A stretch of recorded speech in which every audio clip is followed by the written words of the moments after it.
set a date to take the plutonium out of the state, where do you want the feds to send it? A couple of things. First of all, let me just say this. Last Friday, I had a conversation with Secretary Perry. He called me to talk about his concerns about my holding the nominees up and his need for some of those positions. I made it very clear that what I was looking for was something in writing that ensures, one, that they do not ship plutonium here ever. No more plutonium ever comes to the state of Nevada. And a commitment that for a time frame when we will ship this out. We had a very good, cordial conversation. He felt that, said he could give me that commitment, so we left the conversation with both of us agreeing to have designated staff work on the written letter, and we'll go from there. I had the opportunity to talk with the governor and give him an update on where we were with respect to the plutonium. But will it go back to South Carolina? I don't know where it's going to go. I just know right now in Nevada that it is not appropriate, nor should it ever be shipped here.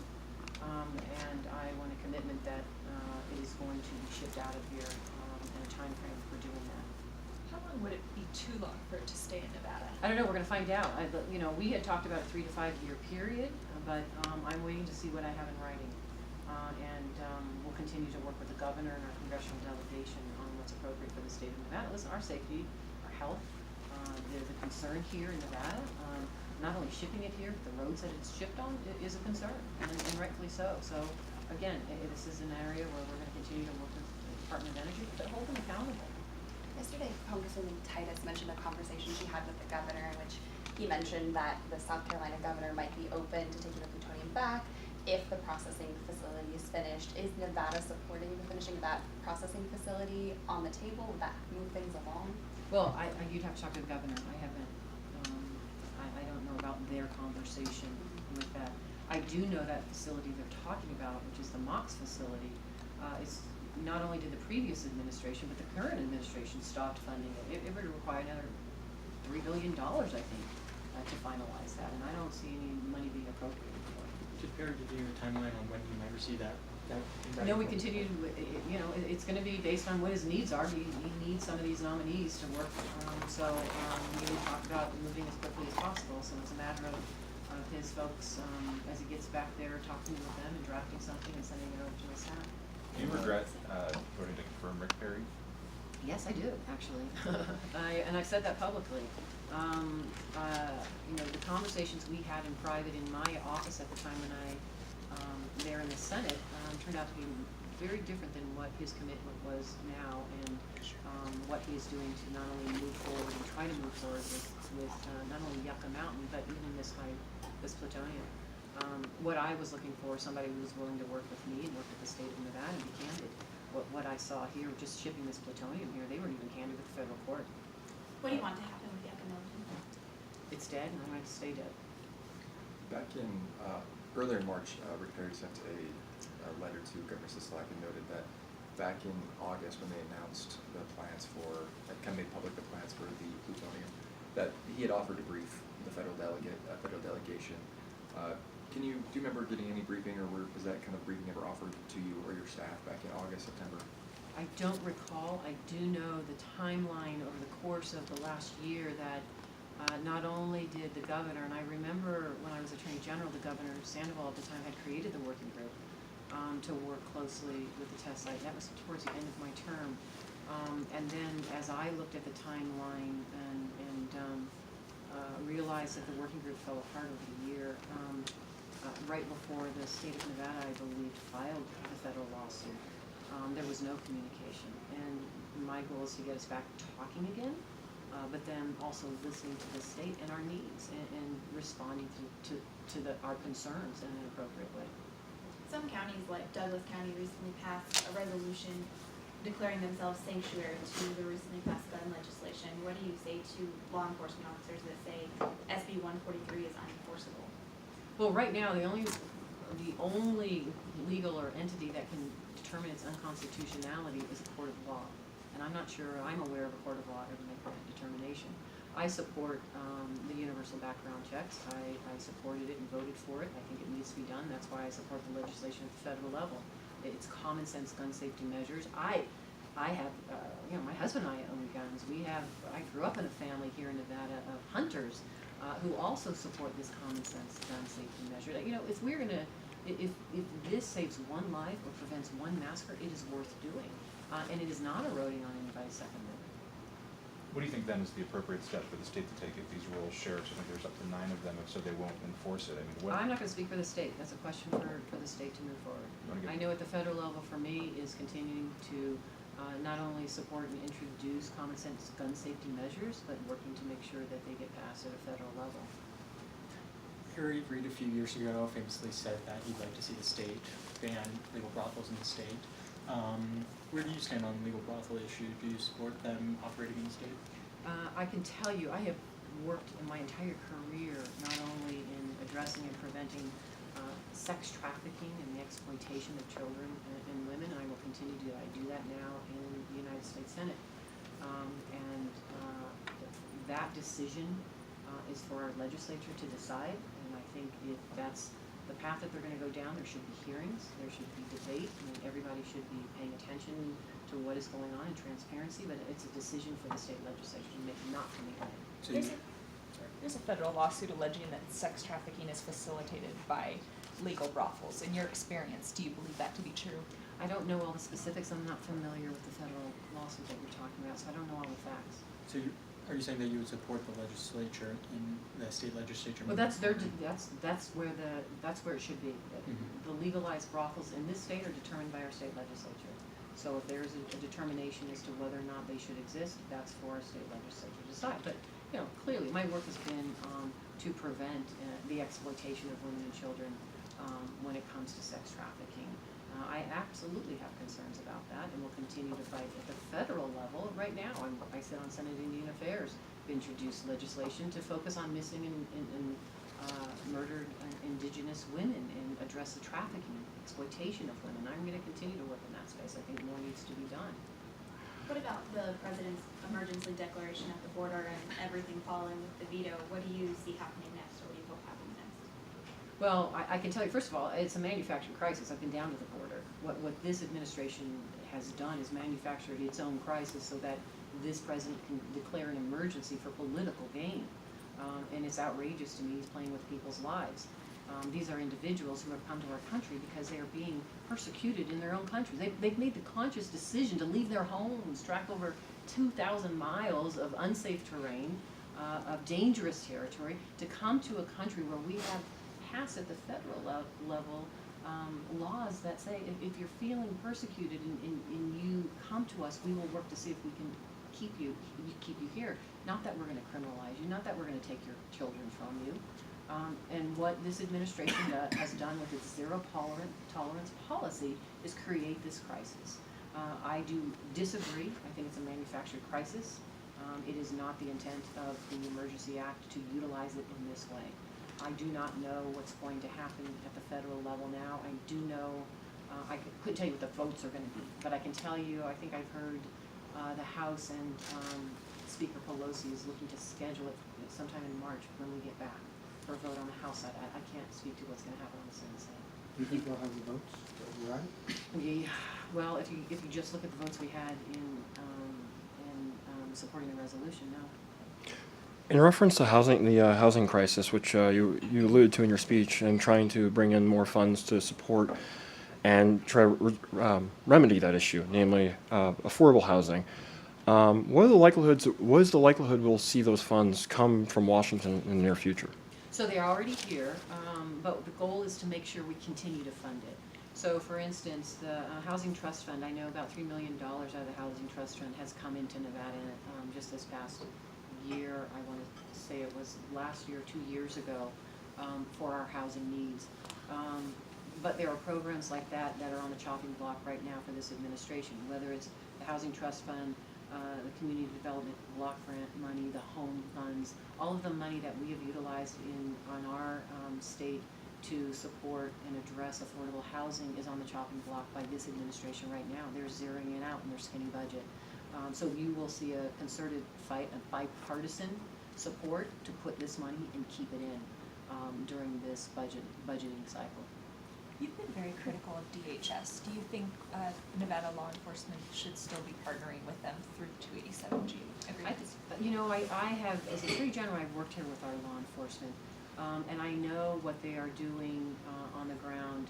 And I think there was only one law enforcement agency in the state who has looked at that and worked with them. And if I remember correctly, and this is a conversation with Sheriff Lombardo, he is looking to address that. But here's what I do know. What I do know are there are too many people in our communities that are back in the shadows and hiding, and they are not criminals. These are individuals who are our neighbors, who are working in our communities, they're contributing to our economy, and for this administration and the Department of Homeland Security, the Secretary of Homeland Security, to continue to scare individuals and incite fear and divide communities is wrong, and we need to hold them accountable. That's what I do every day in the Senate. My opportunity is to hold them accountable, and I'm going to use every tool and procedure that I have to make sure that they know what they are doing is wrong.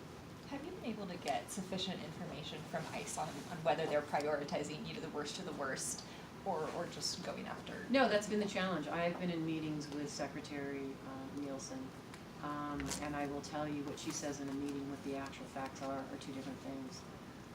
There has been an intentional, I think, what's the right word here? They've intentionally prevented access to accurate data to Congress.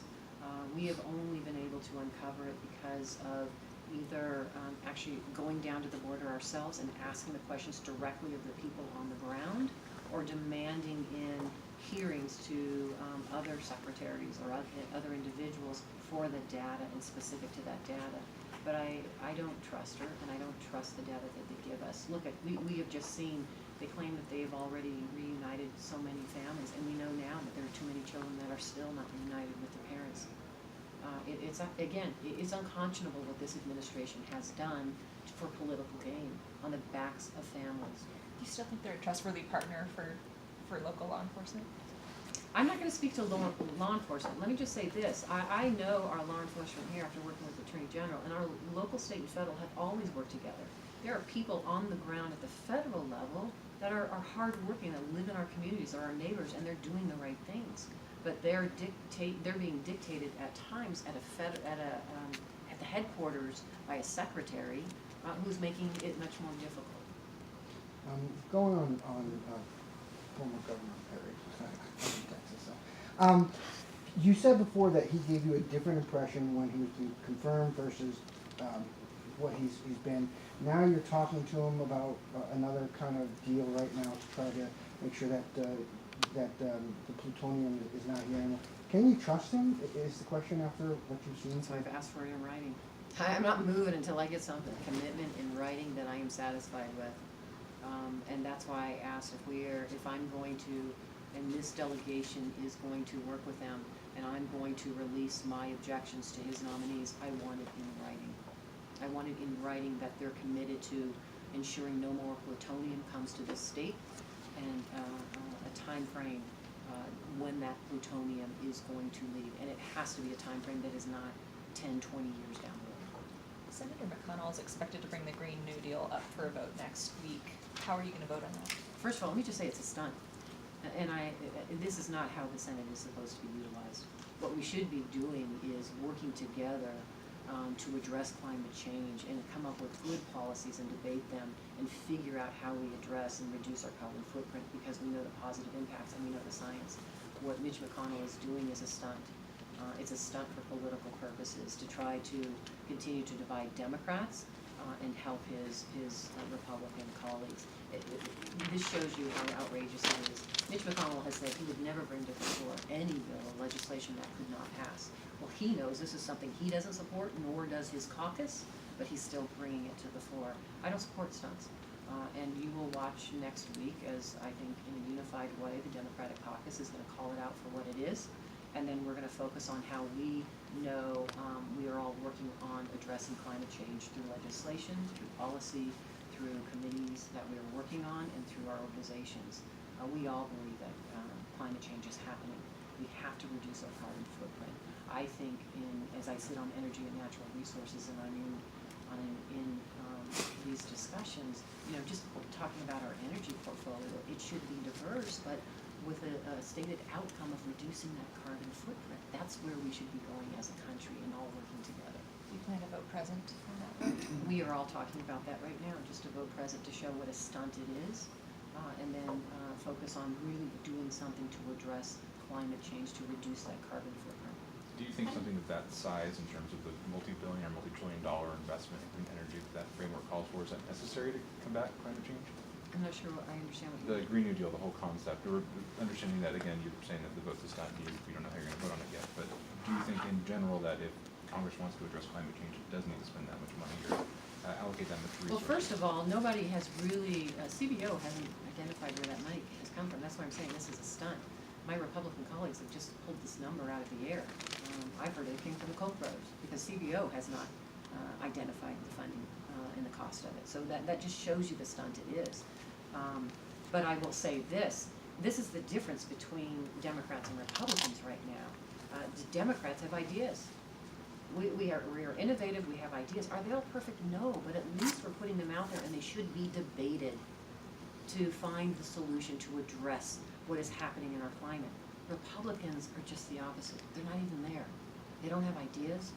They're repealing and rolling everything back, and they're trying to play politics with an issue, I think, that is important for all of us Democrats to find a solution to. Listen, I talk to people in the state of Nevada. I hear this. They all get it. We have benefited from renewable energy and so many other things in the state because of what we have seen. We've also been devastated by the climate change. Look at the wildfires. I mean, it is something that if you're around the state and you're talking to individuals, whether you're a rancher, a farmer, or you're in an urban area, people get it and they believe the science. And that's what we should be focused on. Congresswoman Titus last night was talking about the Safe Banking Act, and she said that she anticipates it passing the House. If it does get to the Senate, what do you think its chances are? There's bipartisan support. There's bipartisan support for the States Act as well. And I think there are, because as we all know, there are states that have either recreational or medical marijuana laws that they are benefiting from. I don't know if there's going to be enough votes to move it, but I do know there's bipartisan support, and it is something that is important for me and a priority to try to get done. How do We'll you need to feel- wrap up in 5 minutes. How do you feel about proposed legislation to allow for same-day voter registration in Nevada, and how do you think that would impact 2020? I think it's important. I support it. And I think one thing I know that moving forward, we just have automatic voter registration now, right? And that was an initiative petition that the voters supported and they believed in. The fact that somebody can go and vote and register prior to voting, it's more opportunity, it gives them access to the very right that they have, which is to vote. I support it. Do you think that this state is a make or break for Democratic presidential candidates? I think it's an important state, absolutely. It's one of the first in the West.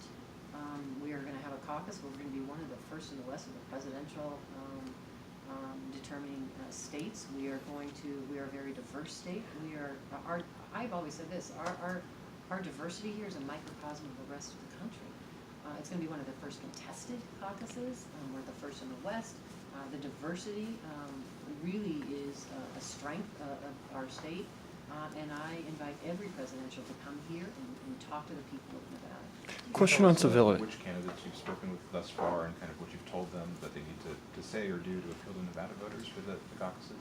Are you talking about the Yes, presidential? presidential caucuses, yeah. I am not doing anything to tell them how they should run their presidential races at all. What I have done is invited them to come to Nevada. I can tell you the ones that I have seen, I think many of them have already come through and have been here, and then some are coming.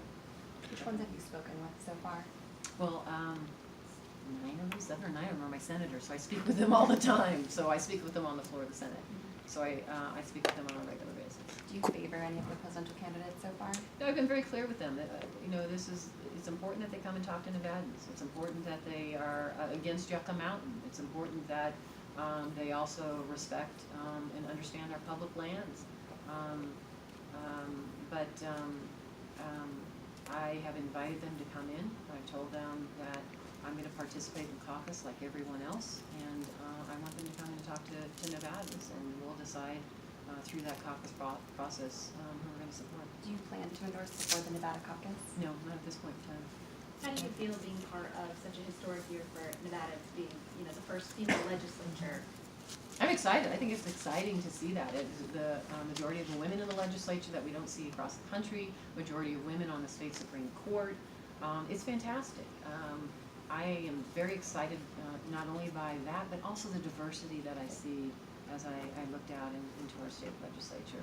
I've always believed that our government should be just as diverse as the people we represent. And Nevada has grown beautifully diverse, so our government should mirror that. Question on civility. You mentioned that you regret supporting Rick Perry's nomination for Secretary of Energy. Is it mainly to do with the plutonium shipment, or are there other issues over the last? Yucca Mountain, you know, when he was campaigning as president, he came to the state of Nevada, he said that Yucca Mountain and that shipment should be left to the states rights. He's since changed his position. The plutonium shipments were a disappointment to me, and I just think it's outrageous and unconscionable that not only would the Energy Department disregard the governor and conversations with the governor and the governor's staff, but then lie to a third party. All right, guys, thank you very much. Appreciate it. Thank you for your time. Thanks. Thanks, Senator.